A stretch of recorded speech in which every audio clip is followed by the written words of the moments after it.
Hello दोस्तों, आज हम लोग जानेंगे सीटेट डीएलएड प्राथमिक क्लास 1 to 5 तक के टॉपिक का नेम है मेरा बाल विकास।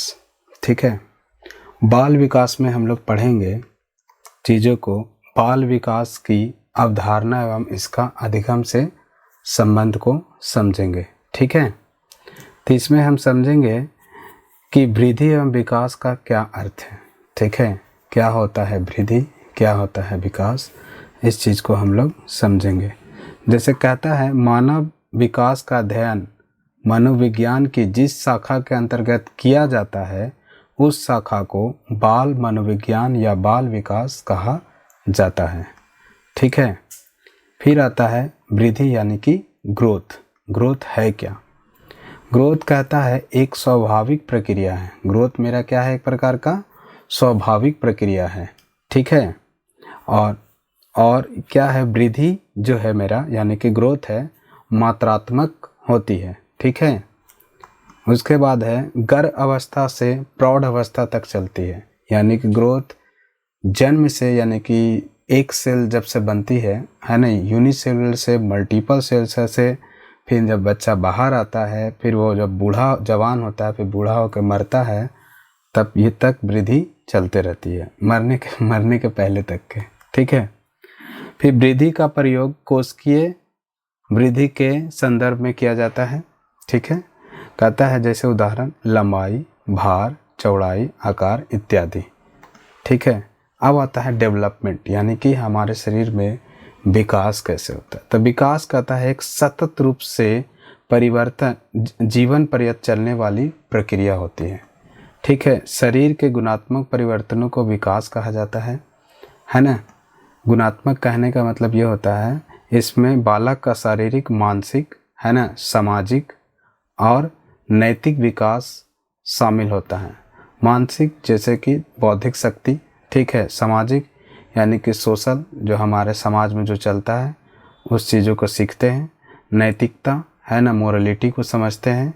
ठीक है, क्या अच्छा है क्या बुरा है, हमारे अंदर जो डेवलपमेंट होता है उसे हम लोग क्या बोलते हैं?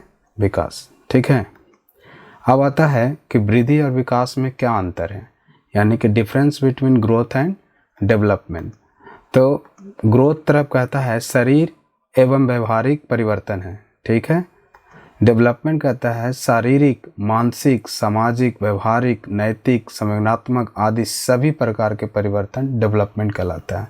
इसमें केवल मेरा शरीर ही नहीं डेवलपमेंट करता है, इससे मेरा मानसिक भी डेवलपमेंट करता है, समाज को भी तर तौर को भी सीखते हैं, और व्यवहारिक प्रक्रिया जैसे हमारे समाज में क्या क्या व्यवहारिक चल रही है ना। जैसे बच्चा पैदा हुआ तो माँ बाप उसको सिखाता है समाज के बारे में, है ना, व्यवहारिक नैतिकता को सिखाता है, संवेदनात्मक आदि सभी प्रकार के परिवर्तन डेवलपमेंट है। मापन योग्य लंबाई, चौड़ाई, भार इत्यादि ग्रोथ में क्या होता है? हमारा शरीर बढ़ता है जिसमें लंबाई कितना बढ़ा, चौड़ाई कितना बढ़ा, है ना, और बच्चा का जैसे जैसे उम्र बढ़ते जाता है तो उसका भार कितना हुआ इत्यादि। लेकिन डेवलपमेंट में मापन योग्य केवल अवलोकन योग्य है ना। इसमें क्या होता है? अवलोकन किया जाता है। जैसे कोई बच्चा है कि ये सीखता है, जैसे कि उसे हम कुछ सिखाएं तो वो कितना जल्दी किसी चीज़ को कैच किया, समझा, और किसी चीज़ को कितना अच्छा से इलैबोरेट किया, तो ये केवल अवलोकन किया जा सकता है। ठीक है, फिर ग्रोथ की प्रक्रिया जीवन पर्यंत नहीं चलती है। ठीक है, बालक द्वारा परिपक्वता ग्रहण करने के साथ साथ यह समाप्त हो जाती है। ठीक है, यह जीवन लगातार नहीं चलती है ना। ठीक है, लेकिन इसमें कहता है कि विकास की जीवन पर्यंत चलती है। ठीक है, अब आता है ग्रोथ का अर्थ संकुचित होता है या विकास का ही एक तत्व या घटक है। ठीक है, लेकिन विकास का अर्थ बहुत ही व्यापक होता है। ठीक है, अब आता है पांचवा है ग्रोथ में परिवर्तन होने वाली स्पष्ट रूप से दिखाई देती है। ठीक है, हाँ, जैसे कि बच्चा जब 1 साल का है तो फिर कुछ समय बीतता है तो उसका ग्रोथ भी दिखते जाता है, उसका हाइट बढ़ रहा है, उसका हेयर बढ़ रहा है, एवरीथिंग क्या हो रहा है उसमें हमको चेंजेस दिखते रहता है। ठीक है, लेकिन डेवलपमेंट में परिवर्तन होने वाली स्पष्ट रूप से दिखाई नहीं देता है। जैसे मान लीजिए किसी बच्चा को हम मैथ्स बनाने के लिए दिए तो कुछ बच्चे सीख लिए फार्मूला, मान लीजिए प्लस बी का होल स्क्वायर, तो ये हमें ये नहीं पता चल रहा है कि कौन बच्चा सीख लिया कौन बच्चा नहीं सीखा है, लेकिन जो बना के दिखाया सही से तब हम जाने। तो ये कहता है डेवलपमेंट परिवर्तन होने वाले स्पष्ट रूप से दिखाई नहीं देता है, लेकिन ग्रोथ हमें दिखाई देता है।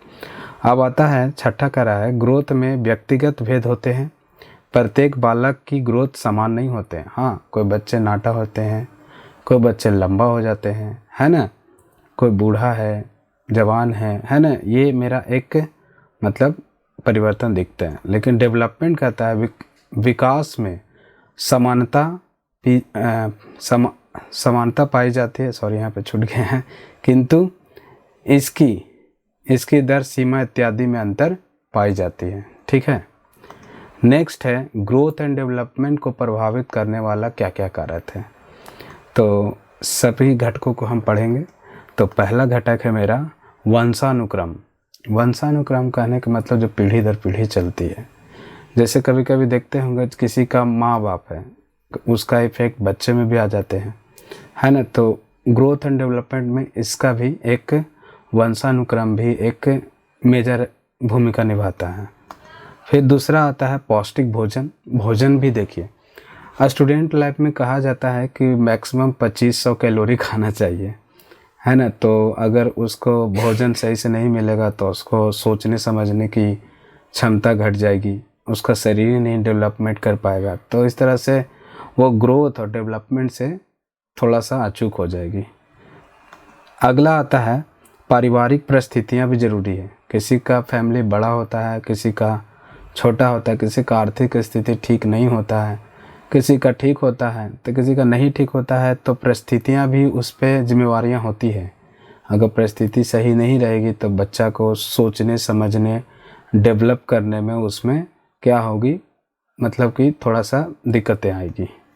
नेक्स्ट है शुद्ध हवा एवं प्रकाश।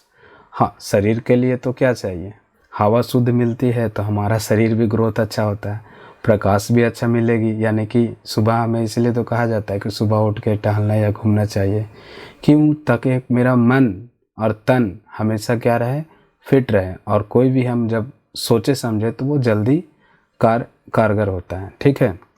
अगला आता है यौन विभेद भी होना चाहिए। यौन विभेद भी मेरा एक प्रकार का कारक इफेक्ट करता है। अगला है बुद्धि भी, कुछ बच्चे बहुत ज़्यादा तेज होते हैं, कुछ बच्चे भी थोड़ा मंद होते हैं। ठीक है। नेक्स्ट है रोग तथा चोट भी, है ना। रोग भी, कुछ बच्चे को रोग होते हैं, किसी को मतलब कि चोट लग गया तो उससे भी कुछ ग्रोथ में या डेवलपमेंट में परेशानियां होती है, लेकिन ये सब एक कारक बनती है। नेक्स्ट है अंतःस्रावी ग्रंथियां भी ग्रोथ एंड डेवलपमेंट को प्रभावित करने वाला एक प्रकार का कारक है। और आपका संस्कृति भी, यानी कि जिस एरिया में आप रह रहे हैं उसका कल्चर क्या है, उसका संस्कृति को हम लोग अडेप्ट करते हैं और उसी के अनुसार हम लोग चलने की कोशिश करते हैं। नेक्स्ट है विकास के क्या क्या पक्ष हैं, तो इस चीज़ों को समझेंगे। तो पहला आता है आपका शारीरिक विकास, है ना। शारीरिक विकास इसका एक बहुत बड़ा पक्ष है। दूसरा है मानसिक का भी विकास होना चाहिए। ठीक है। फिर है आपका सामाजिक का विकास होना चाहिए। फिर है आपका संवेदनात्मक विकास होना चाहिए।